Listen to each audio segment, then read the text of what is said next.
so you thought you got rid of me. Here I am. I think I'm too close. Daddy's too close for me. Okay. All right.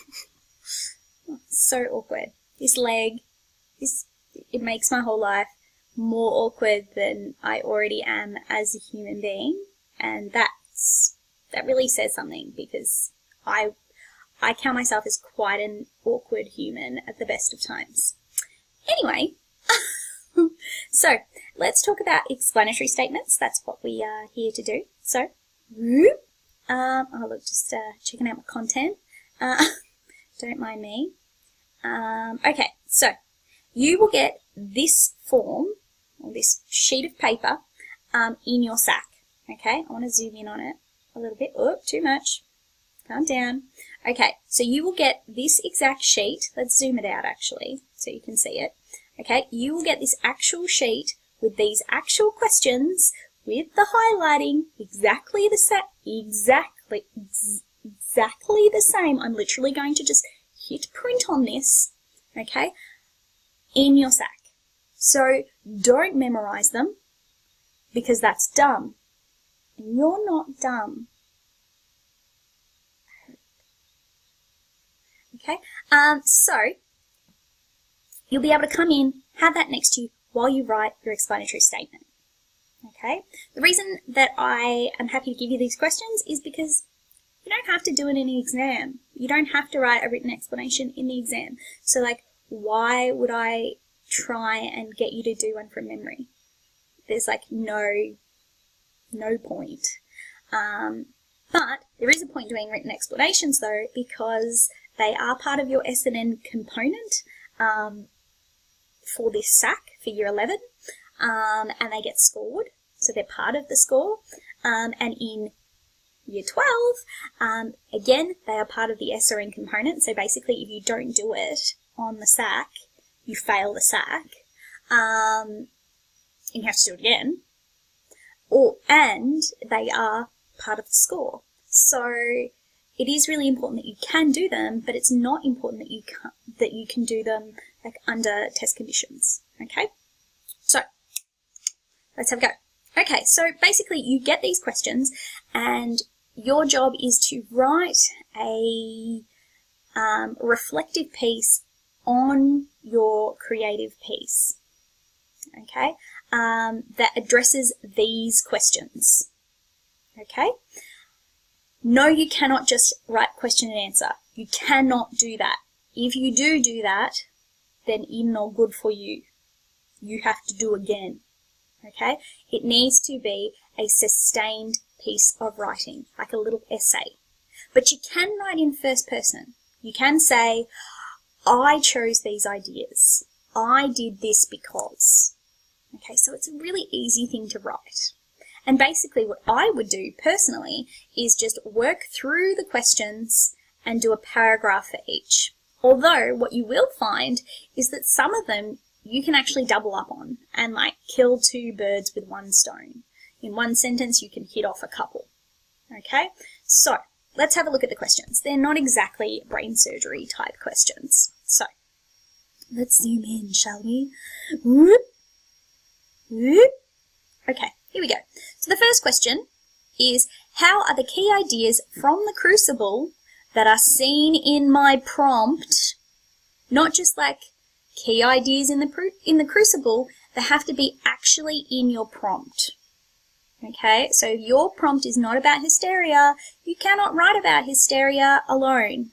Okay, you might be able to add it as well as the things that are in your prompt, but you can't just talk about whatever you want. Okay, you've got to use the prompt. Okay, so how are the key ideas from the Crucible that are seen in my prompt evident in my piece of writing? So if I was using the example that we talked about just in my other video, so I said that these were my two ideas, correct? Okay, and then I said I was going to write that thing about Danforth, and see how I talked about every single paragraph I talked about either power or fear in my, sorry, just trying to flip back and forth because I'm fancy. In here, when I'm talking about that, that is where I would talk about in each paragraph, this is what I've talked about. So in my first paragraph, I address the idea of blah, blah, blah by doing this. In my second paragraph, I do this. My third paragraph, I do this. My fourth paragraph, I do this. Blah, blah, blah. Okay? Second question, how have I given a new insight into the text? What have I done that is original? That is trying to encourage you not to just rewrite the story. So, what have I done that's original? Well, the first thing I've done is I've turned it into a memoir.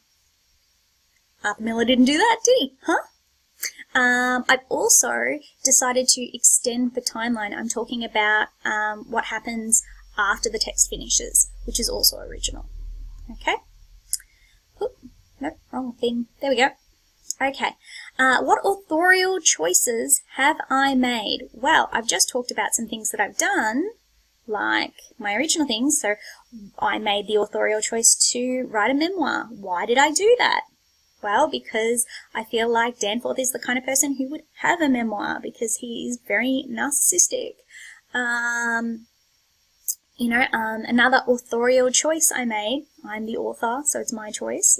Another authorial choice I made was to make him like super unrepentant, because I don't feel like Danforth would ever change. Like, I feel like he would always see himself as right, you know, in the face of any sort of adversity. So they're my authorial choices. Okay, the next question says, in what way are my authorial choices similar to those of the Crucible? Okay, so the fact that I chose to continue with the narcissism of Danforth obviously aligns with the Crucible. And the choice of him like being unrepenting is obviously similar to that in the Crucible, and certainly similar to that that's in the prompt, where he is unrepentant about and merciless. Okay, how do I intend for my audience to respond? Okay, so how is my audience supposed to feel about my piece? So I would say they are supposed to feel a sense of anger towards Danforth, because he's not a very nice person, and frustration.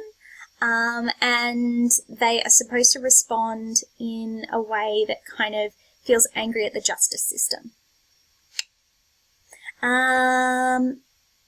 What is interesting about my structure, form, or language? Okay, so my structure, the interesting thing is that obviously I talk in first person because it's a memoir.